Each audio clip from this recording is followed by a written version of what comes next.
안녕하십니까. 기도하심으로 말씀 묵상을 시작하겠습니다. 하나님 아버지, 오늘 말씀을 묵상할 때 성령님으로 함께 하소서. 예수님 이름으로 기도합니다. 아멘. 오늘 본문 역대하 7장 내용은 다음과 같습니다. 솔로몬이 기도를 마치자 불이 하늘에서부터 내려와 놓여 있는 제물들을 사르고 여호와의 영광이 그 성전에 가득하였습니다.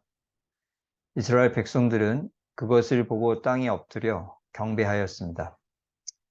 왕과 모든 백성이 여호와 앞에 제사를 드렸는데 소가 2만 2천 마리요 양이 12만 마리였습니다. 백성들은 집으로 돌아갈 때 여호와께서 베푸신 은혜로 즐거워하였습니다. 밤에 여호와께서 솔로몬에게 나타나셔서 내 기도를 듣고 이곳을 택하여 성전으로 삼았으니 꼭 내가 가뭄이나 메뚜기나 전염병을 내릴 때에 내 이름으로 일컫는 나의 백성이 그들의 악한 길에서 떠나 스스로 낮추고 기도하여 내 얼굴을 찾으면 내가 하늘에서 듣고 그들의 죄를 사하고 그들의 땅을 고치겠다. 내 눈과 내 마음이 항상 여기에 있을 것이다. 너가 만일 너의 아버지 다윗과 같이 나의 명령을 행한다면 내가 너의 왕위를 견고하게 하고 이스라엘 다스릴 자가 너에게서 끊어지지 않게 하겠다. 하지만 너희가 만일 내 명령을 버리고 다른 신들을 섬기고 경배한다면 너희를 이 땅에서 뿌리 뽑고 이 성전을 버릴 것이다 하셨습니다. 본문에 대해 세 가지를 묵상하겠습니다. 첫 번째, 본문에서 무엇을 볼 수가 있습니까?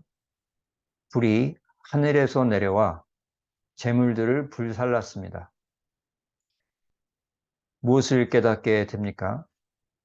불이 임하면 제물에 되돌릴 수가 없는 변화가 생깁니다. 소와 양이 죽임을 당하여서 제단 위에 올라가기 위해서는 많은 정성이 필요합니다. 짐승을 죽이고 껍질을 벗기고 자르고 씻는 과정들이 있습니다. 그렇지만 제단 위에 오른 고기는 아직 하나님께 완전히 드려진 것이 아닙니다. 사람이 그 고기를 가져다가 사람을 위해 사용할 수도 있는 것입니다. 그렇지만 일단 불이 임해서 그것을 다 불살라 버리면 그 고기는 향기로운 냄새로 변하여 하나님께 올라가고 남는 것은 죄뿐입니다. 더는 사람이 사용할 수가 없게 됩니다. 그럼 어떻게 해야 하겠습니까? 성령이 임하시면 우리에게 돌이킬 수 없는 변화가 생긴다는 것을 알아야 하겠습니다. 사도행전 1장 8절 오직 성령이 너희에게 임하시면 너희가 권능을 받고 예루살렘과 온 유대와 사마리아와 땅끝까지 이르러 내 증인이 되리라 하시니라 하였습니다.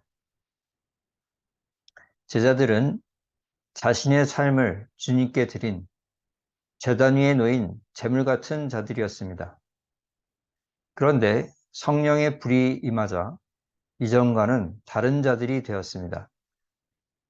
우리 또한 성령이 임하시면 이전과 다른 존재가 되어서 온전히 하나님의 손에서 사용될 것임을 알아야 하겠습니다. 두 번째 본문에서 무엇을 볼 수가 있습니까? 악한 길에서 떠나 낮추고 성전에서 기도한다면 들이시고 죄를 사하시고 땅을 고치신다 말하고 계십니다. 무엇을 깨닫게 됩니까? 하나님께서 원하시는 형식이 있습니다. 한국과 미국에는 교회를 다니지 않는 성도들이 적지 않게 있습니다. 이분들에겐 나는 크리스찬이다 라는 생각이 분명히 있습니다. 그렇지만 갈등과 문제가 많은 교회들에 대한 거부감으로 교회에 속해서 출석하기를 꺼리시곤 합니다. 하지만 하나님께서 원하시는 신앙생활의 형태가 분명히 있습니다.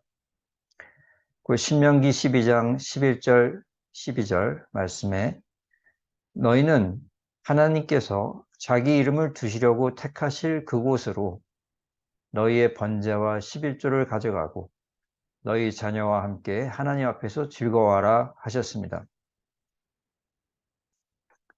이러한 하나님의 뜻은 오늘 본문에도 나옵니다. 내가 이곳을 나의 성전으로 정한다. 극심한 가뭄, 메뚜기의 재해, 전염병의 유행이 있을 때 죄에서 돌이켜 회개하며 이 성전에 나와서 나에게 기도하라. 그러면 내가 그것을 듣겠다 하시고 있습니다. 여기서 성전에 나와서 기도하는 모습이 하나님께서 원하시는 형식에 해당됩니다. 그럼 어떻게 해야 하겠습니까? 하나님이 원하시는 형식을 존중해야 하겠습니다. 누가복음 11장 42절 화 있을진저 너희 바리새인이여 너희가 박하와 운양과 모든 채소의 11조는 드리되 공의와 하나님께 대한 사랑은 버리는도다. 그러나 이것도 행하고 저것도 버리지 말아야 할지니라 하였습니다. 모여서 예배함, 세례, 성찬, 전도, 말씀 교육, 11조와 헌물 등등 하나님께서 보기를 원하시는 형태들이 있습니다. 그런 형식들이 무시되어서는 아니 되겠습니다. 세 번째 본문에서 무엇을 볼 수가 있습니까? 하나님의 명을 버리고 다른 신을 섬긴다면 성전을 버리시겠다 하고 계십니다. 무엇을 깨닫게 됩니까? 주님은 신앙의 형식만 있고 내용 없는 모습을 싫어하십니다. 예수께서 길을 가시다가 시장하셨는데 입이 무성한 무화과 나무를 보셨습니다. 그 열매를 얻고자 가셨는데 열매가 없자 앞으로 영원토록 열매를 맺지 못할 것이다 하셨고 그 나무가 말라 버렸습니다. 만약 그 나무의 잎사귀가 무성하지 않아서 예수께서 열매를 기대도 않으셨다면 그 나무에게 차라리 좋았습니다. 그렇게 말라 죽기까지 하지는 않았을 것이기 때문입니다. 마찬가지로 솔로몬의 성전의 겉은 지극히 영화롭고 아름다웠기 때문에 그에 걸맞게 그 속도 아름다워야지 위선적이지 않게 되는 것입니다. 만약 그 아름다운 성전 안에 주께 순종하고자 애쓰는 자들이 예배를 드린다면 겉과 속이 조화를 이루어 주님의 눈에 참으로 아름답습니다.